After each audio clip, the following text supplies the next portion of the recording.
Run. අන්න හොයාගත්ත බියසස් tool එක. Discount එකක් තියනවා කියලා කිව්වට පේන්න නෑනේ. ඇතුළට ගිහලා බලමු. අප්පට සිටි කෙනා ලොප් එක ගන්න. අයියේ අර 20% ක්‍රිස්මස් ඔෆ් එක පටන් ගත්තද?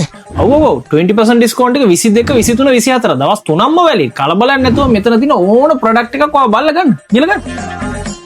එහෙමනම් ඉතින් ගන්න තමයි තියෙන්නේ. අම්මා මේ දින් අම්බෝ හැම එකම තියෙනවනේ මෙයාලගේ. බලද්දිම ගන්න හිතෙනවනේ. වැඩිපුර ගත්ත හින්දා ඉන්ස්ටෝල් මොනාරි දාගත්ත නම් තමයි හොඳ. අහලා බලමු තියනවද කියලා. බලලි ගත්තද? අයියේ අයිටම්ස් වැඩිපුර ගත්තා. ඉන්ස්ටෝල්මන්ට් එක මොනාරි දාගන්න පුළුවන්ද? කලබලයක් වෙන්න එපා. ඔයාට මින් පේ කොකෝ පේමන්ට්. මේ දෙකෙන් වුණත් ඔයාට ඉන්ස්ටෝල්මන්ට් දාගන්න පුළුවන්. කොහොමත් ඉතින් card payment bank transfer cash ඒ ටිකටත් ඔයාට පුළුවන් ගන්න. ඉතින් තව දෙයක් තියෙනවා. ඔයාට වෙබ්සයිට් එකකින් වුණත් ඕඩර් එක දාගන්න පුළුවන්. ඔයා ඉන්න ලොකේෂන් උනත් ගෙන්න ගන්නත් පුළුවන්. තව දවස් එකක් තියෙනවානේ. ඒකත් බලලා තව ඕඩර් එකක් දාගන්න.